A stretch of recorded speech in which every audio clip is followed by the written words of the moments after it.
Well, it's Friday. It's a sunny Friday. Well, it just got sunny, so I don't know if it's a sunny Friday. It actually was kind of overcast, and now it's sunny, and I see that I need to mow the front lawn. What's that purple thing called?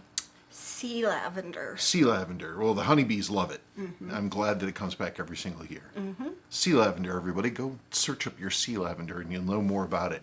Well, it's a Friday, and there were a billion million questions about the Rdunae R2X. So a lot of this video is going to be talking about that, but people are pretty engaged this week, so we have a lot of stuff to go over. And I guess without further ado, wrist check. You want to do wrist check? Let's do wrist check. Look at that thing. Lander on 248. Zodiac. It's a really, really nice watch with a stainless steel case and closed pushers. It's a really, really nice watch. The dial has a ton of damage. Yeah, but it doesn't look bad. No, it doesn't look bad. It's one of those occasions where a watch with patina really came out pretty well. Mm-hmm. Really, really, really well. Okay, so now it's my turn. And I am wearing my Omega Mark IV, my Speedmaster Mark IV. Sorry. It's okay. Not a big deal. I haven't actually worn, this is a birthday watch. I bought this for myself, came out of Japan. This was long time ago, long before Sebastian was even born.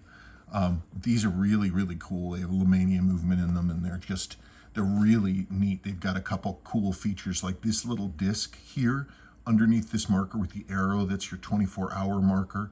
Got your running seconds, and it has, these have a really cool minute counter wheel, and it also it's also a vertical column, where you push the start and it slaves together this minute counter with the minute hand here, and then you've got, of course, your 12-hour counter down here. They're really cool watches, and you just don't see them out. This one I need to actually get a new crystal for, but for right now I've been wearing this one for a good number of weeks. I've really been enjoying it again. And that's just the way it goes. Yep. I'm not letting you look. We haven't done it yet, actually. I don't think he knows what I'm wearing. No, I don't. Wait, I thought are you still... I'm hiding it. You see, so here's the thing. We actually haven't filmed wrist check yet, so I don't know what she's doing back there, but I'm willing to, she can see what I'm wearing. Oh, I saw that earlier. Yes, that's right. I did see that earlier. What a watch. What a watch, and that handset especially just looks so nice on it. What a watch. Interesting, why are you keeping the chronograph running? I don't know. Because I did. Okay, it's just one of those things, because a Swiss watch is a wristwatch first and a chronograph second, versus a Seiko is a chronograph that can be turned into a regular watch. And everybody's just like, what? It's a side effect of how they're designed. The vertical column chronograph is designed that the entire chronograph wheel rotates as a single piece. And that's the way it's meant to be. And that in order to remove that chronograph function from the watch, you have to bring in the control arms, the clutch arms, to remove that. But you're effectively de-chronographing a chronograph movement. Versus that thing, which is a three-hand movement. And when you start it, you click it and it drops a wheel in, and the wheel goes clonk, and it pulls power off the main train to power the chronograph. And so it's two completely different philosophies. Well, I unintentionally gave you guys a watch lesson today. Yeah, it's one of those things. I mean, one of those funky things about how Seiko approached doing their automatic mechanical chronograph. Are we ready? Ready is where we're going to be. Okay, from the last mail call, Joseph Stewart 4440. Hello, Mr. Stewart. Hey, SNS question for next mail call. I really loved the comparison videos you did for the 7548 and 7C43 a while back. Any chance we could see another comparison series, this time on the 7002 versus the SKX? Also, how are things going for you both musically lately? Spencer on the Partscaster and Sabrina on the ukulele. I haven't played the ukulele in years. Has it been that long? Oh my god, it's the one that we have. It's so stupid and people are going to roll their eyes. So you have to unscrew it to tune it, and then whenever I would screw them back in, I would untune it. And then I was like, you know what, I don't care. And than... This is the Kamaka? Yeah. It's a really, really, really nice ukulele, like one of the best ones that you can buy. I think we just haven't figured that out. I haven't bothered looking at it, and I told you, and you never looked at it, and then you forgot, and it's been like 3 years. The parts caster, it needs, basically, Sabrina painted the whole body. And so, but every time I look at it, it's supposed to have that thick, clear poly coat on it, which I've never put on it. And so it actually kind of looks unfinished to me. Also, I built it, I put it together, but I haven't set it up. And honestly, I'm not very good at setting up guitars. I don't know what I'm doing. So I kind of not gave up on it, but I said, you know, I'll deal with this at another time. And that other time simply hasn't happened yet. What was the first part of his question? It was an actual watch thing. Was it? Any chance for a comparison? Oh, yeah. Of the 7002 versus the SKX. It's a good idea. Why not? They look very, very similar. They have some major differences, however, but one definitely went to the... I'm all tangled. And this is like a mirror, but not. I'm tangled. What do you want me to fix this? Sure. But yes, it's a very good idea actually to do that, because they are so closely aligned. I mean, the biggest differences in terms of how like the Keyless Works does stuff and things like that. But sure, it's not a bad idea. I'll put it in my mental Rolodex and hope that I can remember. You'll remember at some point. I will. John Boy of Alaska. Spencer, about the beat error adjustment, you gotta rotate the collet on most watches from the 50s back. I have worked on lots of Bulivas and older watches without a beat error adjustment. In my vintage experience, any brands put their own beat error adjuster in starting in the mid-late 50s. Bulova had theirs, a Shield had theirs, FHF, etc.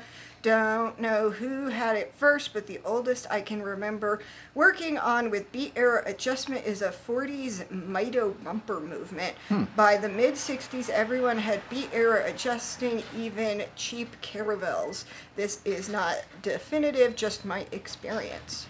Well, it makes sense to me, because at that point, especially after World War II, you know, everybody's getting their watches and everybody's getting their watches worked on. It would be, you know, a selling point to say, hey, look, you don't have to take the entire balance apart to rotate the hairspring to try to hopefully eliminate the beat error, because it's like a guess when you're doing it. And I'm having to like do it like mentally. You're having to turn the collet, which holds the hairspring, which changes the not the geometry, but it changes it changes the angle of interaction vis-a-vis the pallet fork and everything else like that, and the center of the balance for the hairspring.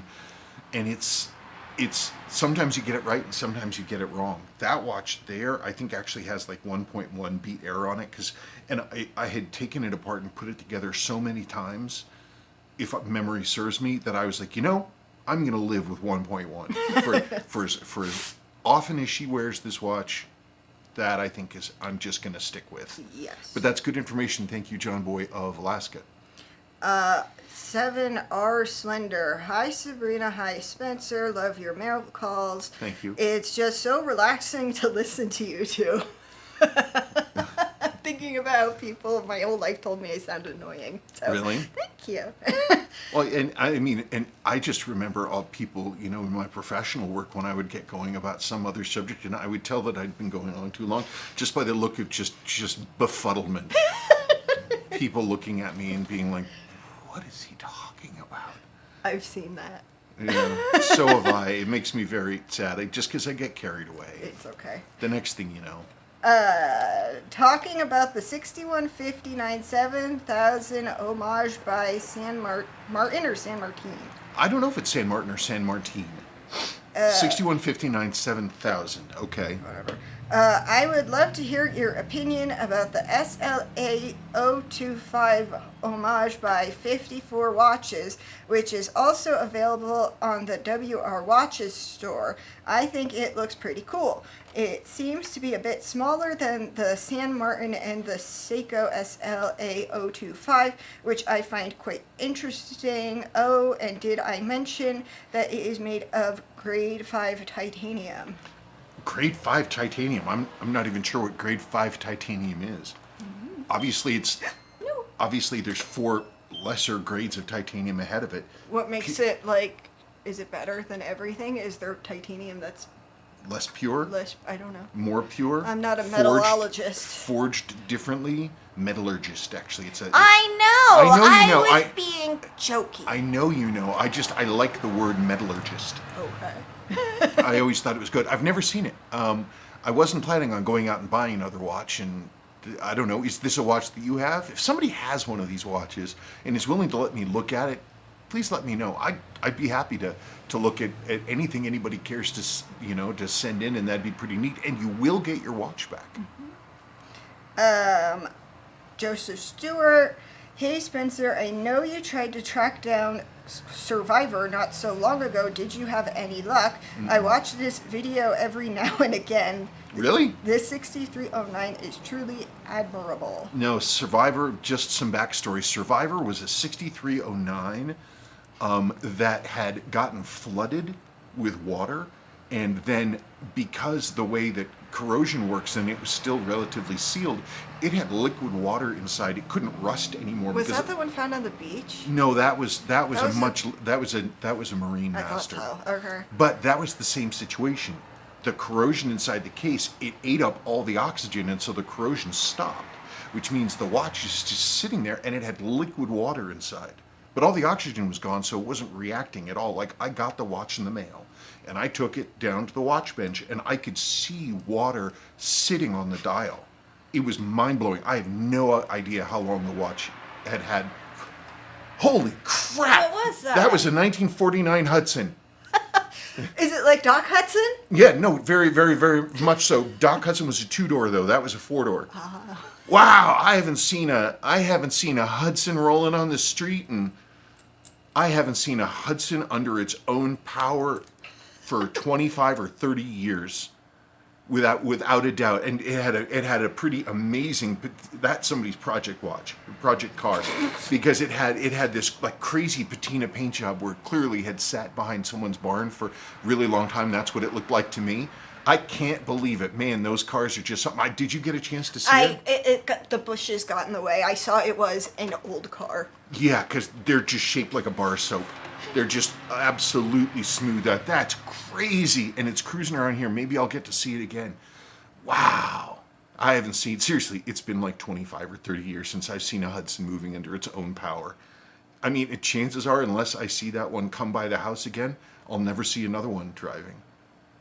It's not like they're rare, but they're kind of rare. What was the question that I was answering? Oh, about the Survivor.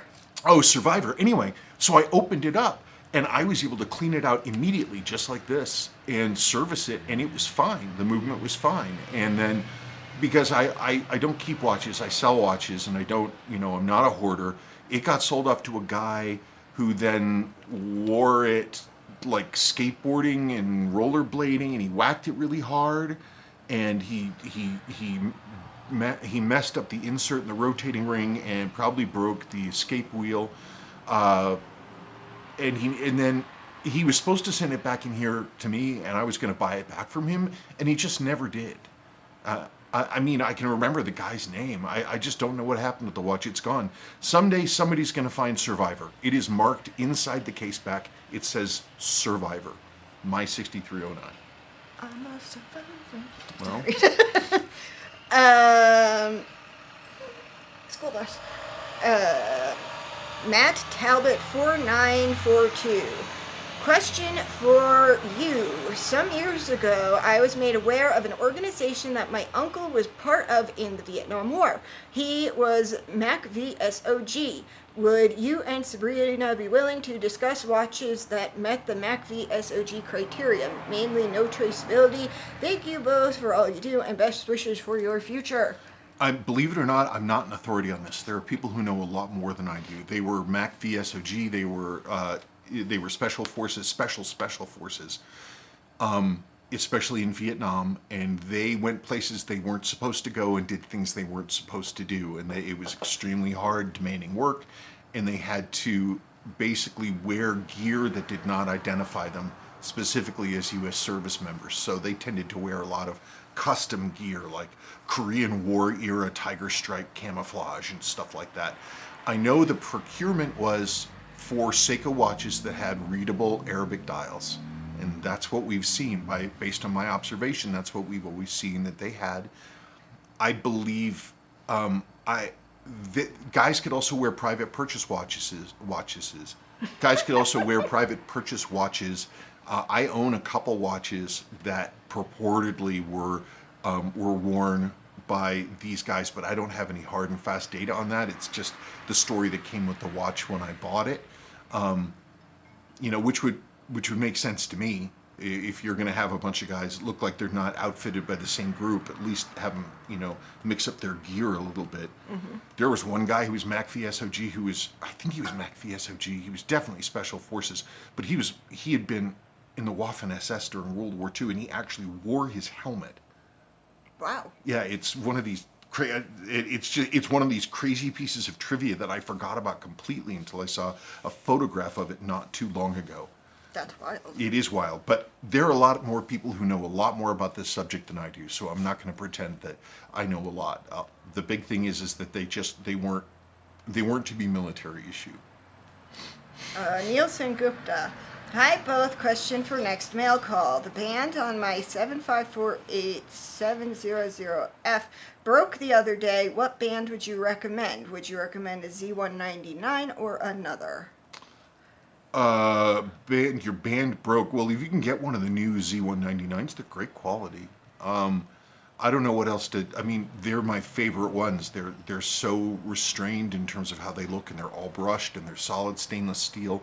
And because they're solid stainless steel, they wear in beautifully, and over time, they get super comfortable.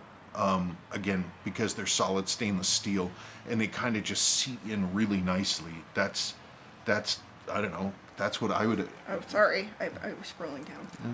Z199. Your band. Yeah. How does that break? I guess, how does a bracelet just break? I can't remember the last time I broke a bracelet. Get it stuck on something and pull by accident. I guess so. Sounds like something I would do. Or spring bar fail. Yeah. Stop it! It's too sensitive. Just like me. Just like your cat. Just like my cat. Wait, where is she? Oh, she's offended. Yes. John Boy of Alaska. Oh, hello, Mr. John Boy of Alaska.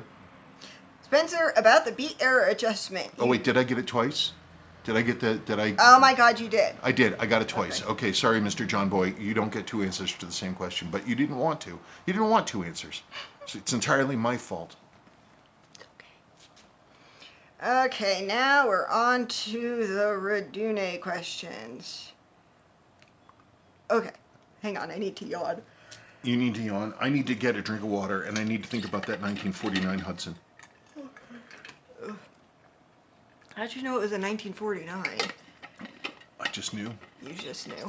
I just knew. I looked at it, and I'm trying to remember. Those things had straight eights, if I remember correctly. Crazy that they were race cars, and considering just what humongous things they are, I can't believe that they handled like anything close to even approaching being a race car. Just a big old, just slab rolling down the street. Ka-chow. Ka-chow. When Sebastian was little, he was obsessed with cars, and so he watched Cars repeatedly, over and over and over again. I don't even know how many times I've seen the Cars movies. I have no idea how many times I've seen them. Yeah, but when we were driving down to Denver, we drove by somebody had their McQueen. Was it a Corvette? Mm-hmm. Yeah. Canonically, he is a Corvette. Well, somebody on the highway made a McQueen Corvette. So there you go. Okay, from Solbrook.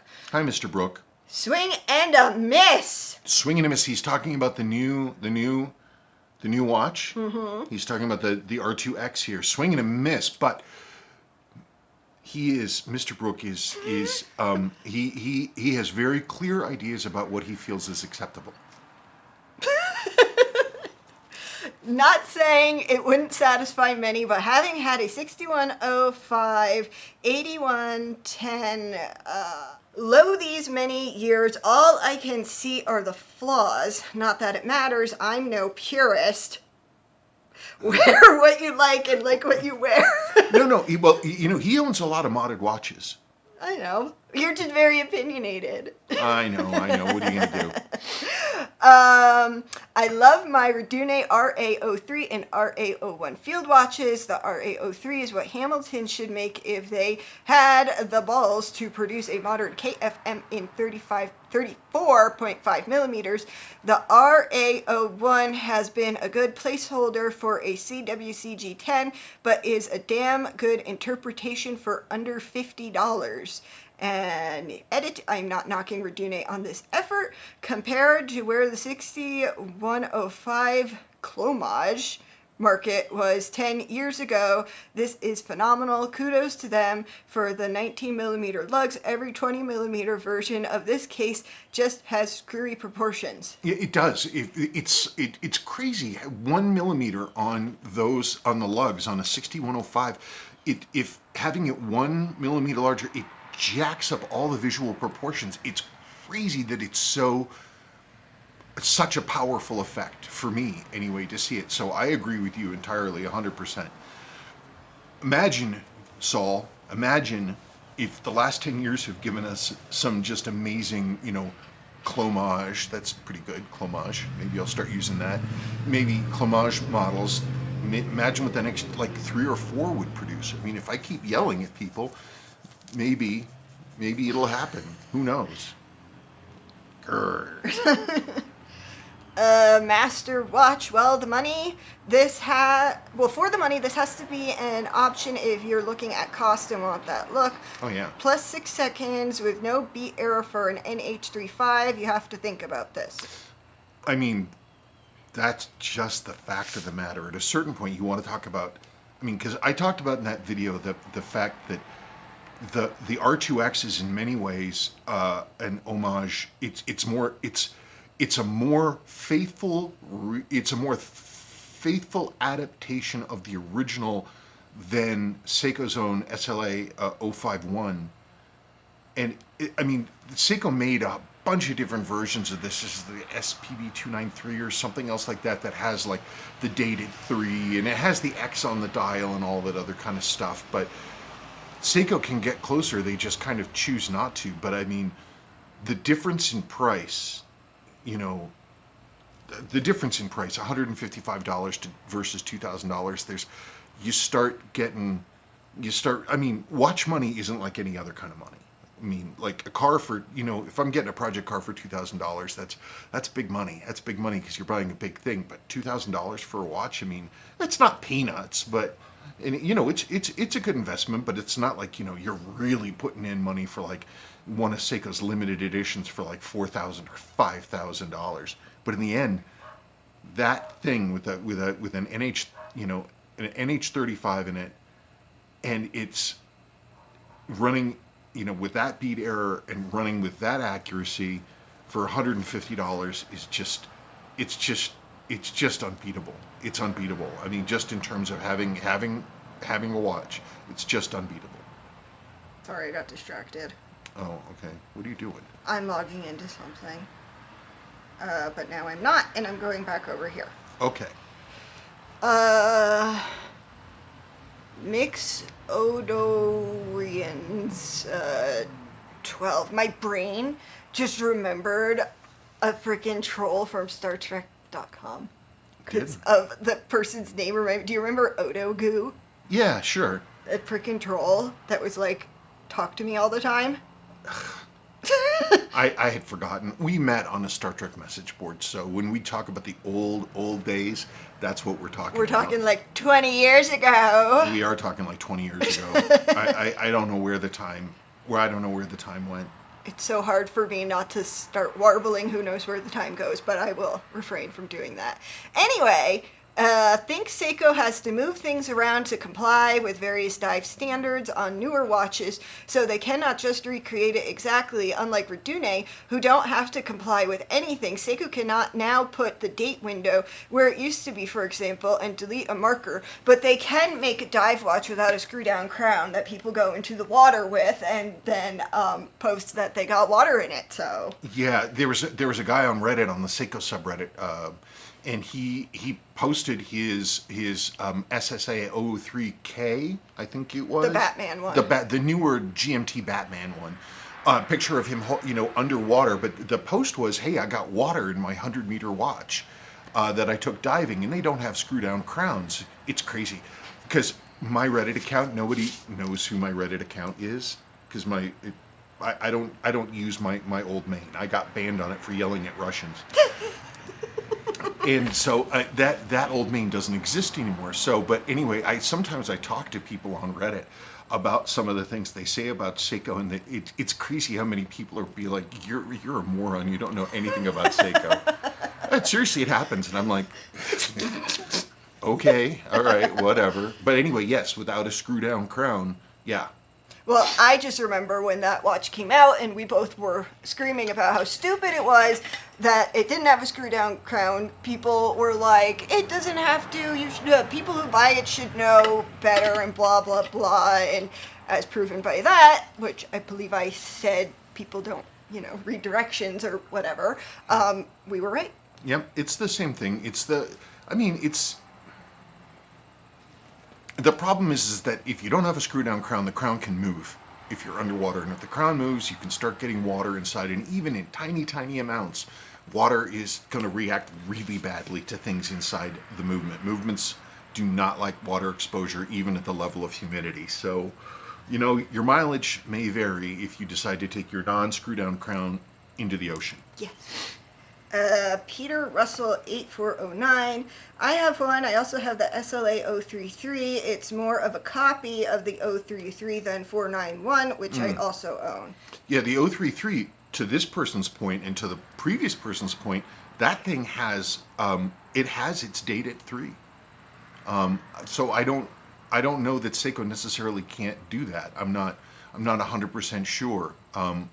Because they have so many different versions of these watches that it's just a blur to me. Like, it's a blur. I don't, there's so many, and I don't have the model numbers memorized, because I go everything in my head. And but I at the time I was like, I'm sure they have one with the date at 3, and in fact they do. Roboson 4000. I'd be interested in seeing you autopsy the movement. Is it clean inside, fingerprints oiled correctly? He does not take apart watches that don't need taking apart.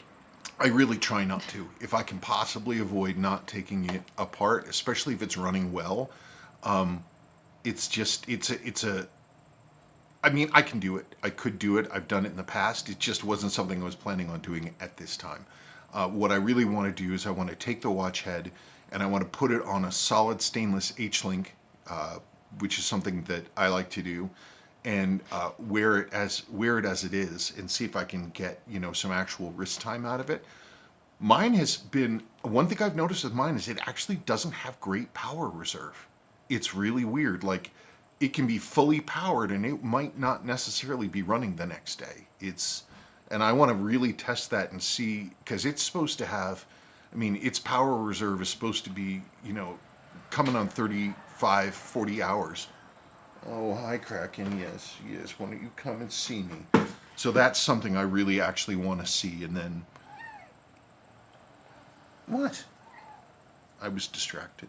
Well, you have to go soon. I do have to go soon, but we'll be back.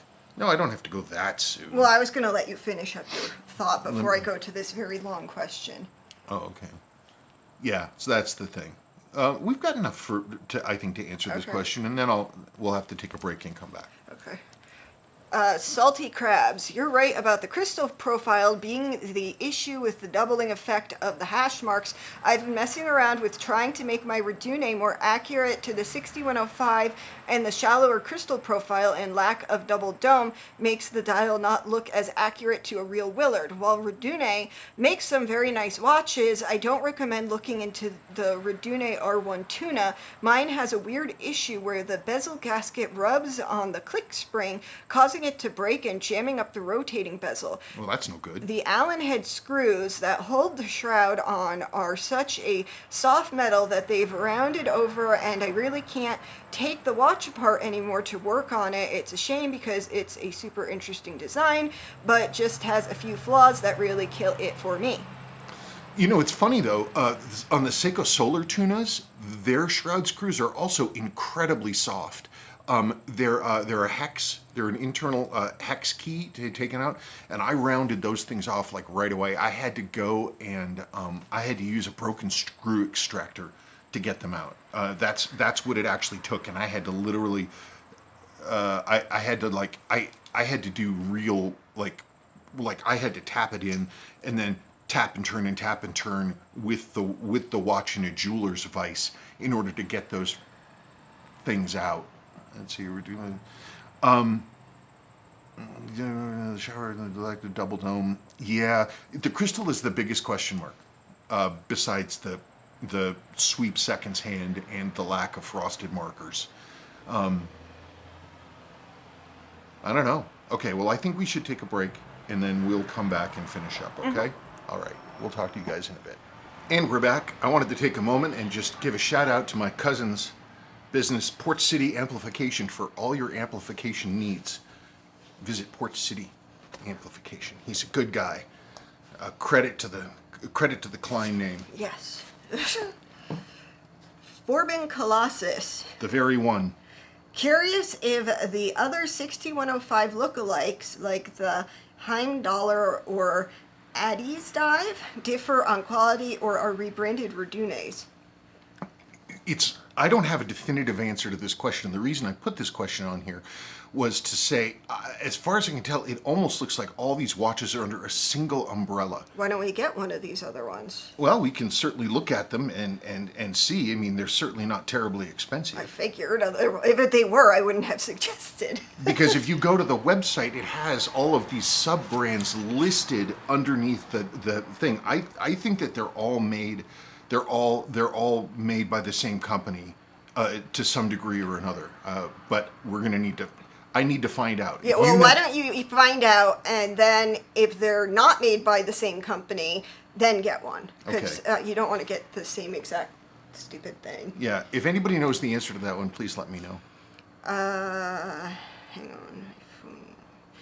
Matthew McDonald 8624. For what it's worth, I bought the previous R2X version. Strap was great until broke completely. I left the watch on bedside table for a month while waiting for a replacement strap, and when I picked it up again, strap had split on the other side as well. Wow. I don't know if my strap came from a bad batch or if they all fail after a year or so. The top crown guard on the new version is a lot bigger and looks much nicer than the previous version where the top of the crown guard was too thin. Oh, okay. I was wondering, people talked about the crown guard being different on this version versus the earlier one. And I didn't know that they had done something different like that, because looking at it from my perspective, they did a really good job replicating those case shapes. Like, they really did. So I guess it's more accurate now, and okay, cool. That's good to know. Yashinisuki. Out of curiosity, what's the best way to frost the markers? I can't stand the look of the polished ones, and because of that, I rarely wear my R2X. Okay, well, the way that would need to be done, there's the way that I would do it, which is that you actually use a paint that's a dull coat paint. It's literally a model paint, and I get an incredibly fine paintbrush. And I very carefully go over the tops of every single one of the markers, every single one. How do you not get paint in the loom? You try really hard not to. It's tough. It depends on how high profile. Like, okay, you imagine you've got your square marker, your rectangular marker, right? Mm-hmm. With its loom in the middle. In theory, the raised rectangular marker should be high enough. It's almost like a berm or a ridge. And if you get in with your fine brush, and I'm not actually touching the brush to the thing, I'm using surface tension with the paint to basically just connect it, so I can just run it along, and the paint just gets pulled along by that incredibly tiny connection as I go around. It's not easy. It's fiddly mind. You have to know what you're doing. There's no easy way to do it that I'm aware of. He's been practicing painting little things since he was a small child. And every time I do it and I succeed, I'm like, woo, man, I got away with that again. But believe me, I do not succeed every single time. I haven't tried it on that dial. I don't know. I'll consider it. Because it would be... Because if I was going to go in there, I have another aftermarket sweep hand, which is a lot more correct to the original, and I could put that in there at the same time, and it would improve the entire look of the watch immensely. I was going to put the one in there from Seiko, because his handset is more accurate in terms of the metal, so something to consider. Sorry, I'm having to give our eldest gas money. Okay. And we're back. 4SP Seiko 6105 8000 proof evaluation. Okay. Blue Jax's. Thanks, this was my father's watch that he got during his service in the U.S. Navy on board the USS Ranger during Vietnam. I'm glad to see it getting the attention it deserves. Appreciate the valuable insight and hoping it turns out great in the end. Ranger, that's CV-61 if memory serves. Boy, that's a very historical ship. So his dad bought this watch, the 6105 slim case, during his service on an aircraft carrier, the Ranger. Ranger supported a lot of our operations in Vietnam. They had A6s on board. What else did they have on board at that time? Oh, the Ranger was actually pretty important. It did something really funky. It actually launched and recovered a U-2 spy plane. Not necessarily a plane you think of as being carrier capable, but they did it. Yeah, Ranger has a real history. If you're interested to any of that stuff, go and read the Wikipedia on the Ranger, and you'll get to see all the stuff that happened with that. It was only scrapped in 2017, I think. Yeah. It was laid down in the 50s, and it had a very long, illustrious career. Got battle stars and everything. And well, I'm excited about doing this watch. I'm looking forward to it. I love watches that have, this kind of history to them. Well, I love all watches, but I'd be curious. I really am looking forward to getting inside and really getting to grips with this particular watch. I'm on the next question? Yes. Oh, okay. Andy Hansen 3117.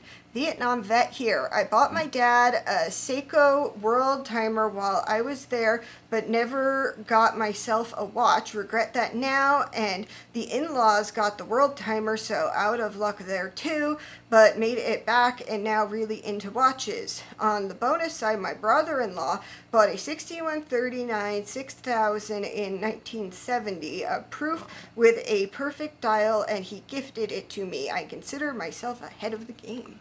Wait, did he buy this in the old days, or did he buy it, like, recently? Brother-in-law bought a proven perfect dial, and he gifted it to me. Cool. Well, that's awesome that you got that. I'd be curious, was that back in the day, or was that currently, that he thought nicely about you enough to buy you a 1970 6139? That's pretty cool. Mm-hmm. That's pretty cool. Slim 2429. Is there some truth in reusing the original mainspring to protect the original arbor ports at the cost of getting better amplitude if rejewelling the arbor ports is not an option? Seiko's guidance on mainsprings is that they're unbreakable. You don't need to replace them. They have instructions in their service manuals how you clean them. And then you reinstall them. And yeah, it results in slightly lower amplitude. It's one of the things about Seiko that they naturally run a little less hot. Those 6000 series mainsprings are still plenty stiff, and they are pushing out a lot of power to try to get those big wheels to turn, because 6000 series, they have a big, beefy, gear train, unlike 7000 series Dyne. 7000 series Dyne has a lower strength mainspring, but the wheels are all much tinier. The balance is a lot smaller. Balance in the 6000 series is nearly identical to an Omega, like Speedmaster. Like it's a big, heavy, relatively speaking. balance that carries a lot of has a lot of stability. What? Did we take a picture of that watch at the museum? We never told them that we went to the museum. I don't remember any watch in any museum. The space watch. Oh no, we never took a picture of that Omega. We didn't take a picture of it? We didn't take a picture of the Omega. Oh, that's too bad. Let me check. I thought you did. No, I did not take a picture of the Omega. I looked at it and I was like, man, that watch has been sitting in that case for a long time. It was an Omega Anadigi that had gone on one of the space shuttle flights. I don't have a picture. I don't have a picture of it either. I do remember what it looked like, though. Damn. Oh, so, okay. So here's the thing, though. A lower power mainspring isn't going to save that lower mainspring arbor port. It just, the mere fact that you have an automatic watch that's always winding that mainspring whenever you're going, and that you have a stainless steel arbor in a hole in a brass plate, there's nothing you can do about it. It's got to be repaired in some way. It just has to be, because that's the only way to stop it from wearing is to jewel it. It's just the simple fact of the matter from my viewpoint. Okay, another video. 4 p.m. Seiko 75497,009 evaluation. Yeah, this is the one. It wasn't actually NOS. It had a battery punch mark on it. It did get a battery change. So that's the watch that this was out. It's in really good condition, but it's not NOS. Pete Moss 8245. I can attest to the fact as a 7548 owner that the case back has one dimple indicate the next probable date to change the battery when newly purchased. I purchased mine new March 1985, the serial number from the Navy Exchange in Japan, my serial number 1984 January. My dimple is stamped one hashtag back from the 87 marker on the case back. I am 58 years old and still own it. Repairing this watch was a logistical nightmare without the internet. The first to go is the ripping of the holes in the rubber strap, and the quote-unquote battery was special back then too, still running perfect and on its fourth battery change. Well, I haven't seen that myself, because using the battery change scale in that way would invalidate its point. The reason that you have a battery change scale is so that you minimize the number of times that you're going to open a watch. And if you have a battery change mark that's on there that's supposed to be done during a battery change, then it doesn't help you because it doesn't tell you if the battery's been changed or not. So they may have put a punch mark on yours. Are you sure you didn't have a battery change and get it punched at that time? Because otherwise, I kind of don't understand what would be the point of having a scale.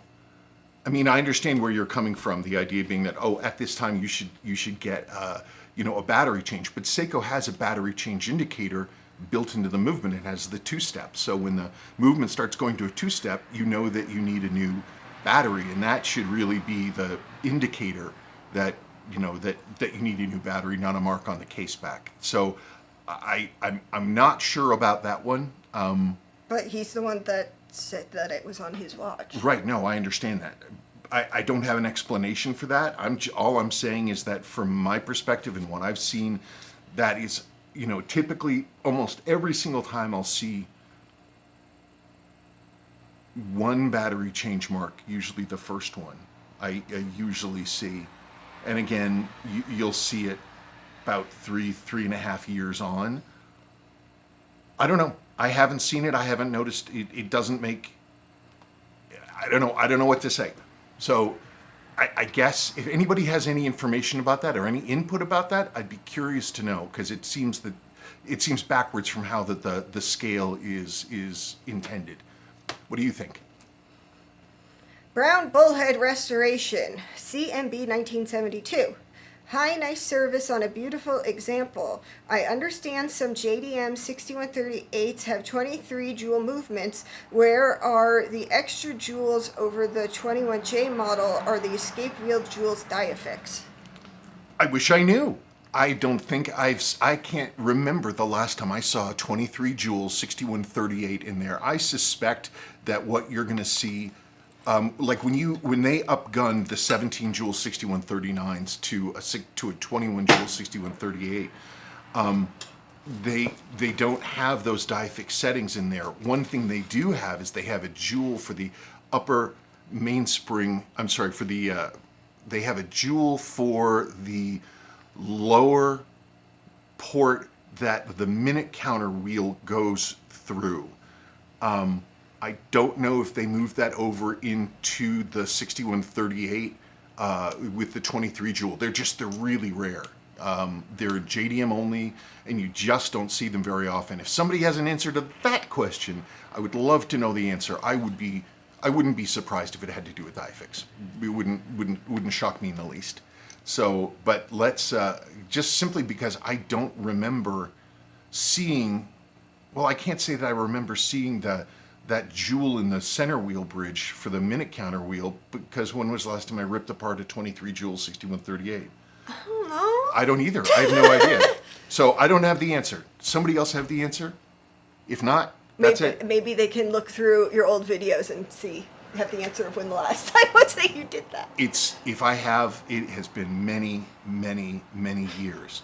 So this was a mail call with lots of unanswered questions in one 1949 Hudson. Mm-hmm. And I think that makes it kind of a standout episode. Absolutely. Okay. Well, folks, that's the end of this. Thank you so much for all your questions. I love to answer all of them if I possibly can. We had a lot of questions this week, which I really enjoy, and I really thank you. I read every single question that comes through. I sincerely, I go through, I look at every single one, I read every single one, and I like every single one to make sure that, I'm interacting with people who've taken the time to interact with us. But other than that, it's the weekend, and thank you so much for watching, and we will talk to you on the flip side. Bye-bye.